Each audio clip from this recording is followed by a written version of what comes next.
இன்று முற்பகல் 11 மணி அளவில் அலுவல் ஆய்வுக்குழுவானது சட்டப்பேரவை தலைவர் அறையில் நடைபெற்றது.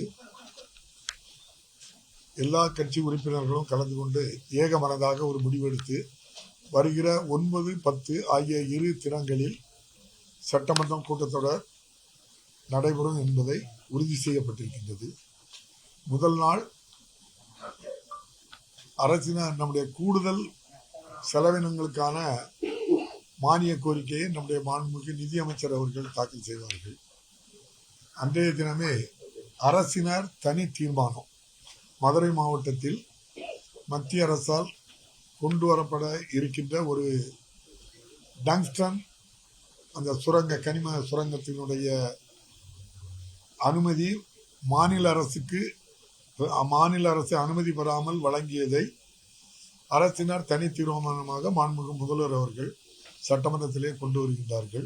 அதை ரத்து செய்ய வேண்டும் என்பதற்காக அந்த தனி தீர்மானமும் முதல் நாள் நடைபெறும். 2வது நாள் விவாதம் நடைபெற்று பல மசோதாக்கள் நிறைவேற்றும். அதுபோல கூடுதல் செலவினங்களுக்கான அந்த மானிய கோரிக்கையும் நிறைவேற்றும்.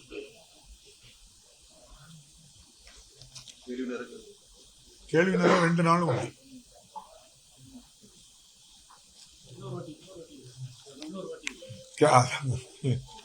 அதாவது இன்று காலை 11 மணி அளவில் அலுவல் ஆய்வுக்குழு கூட்டம் மாண்புமிகு சபாநாயகர் அறையில் வைத்து நடைபெற்றது. அனைத்து கட்சி உறுப்பினர்களும் கலந்து கொண்டு ஏகமனதாக முடிவெடுத்ததின்படி வருகிற 9, 10 ஆகிய 2 தினங்களில் சட்டமன்ற கூட்டத்தொடர் நடைபெற இருக்கின்றது. 2 நாட்களும் கேள்வி பதில் உண்டு.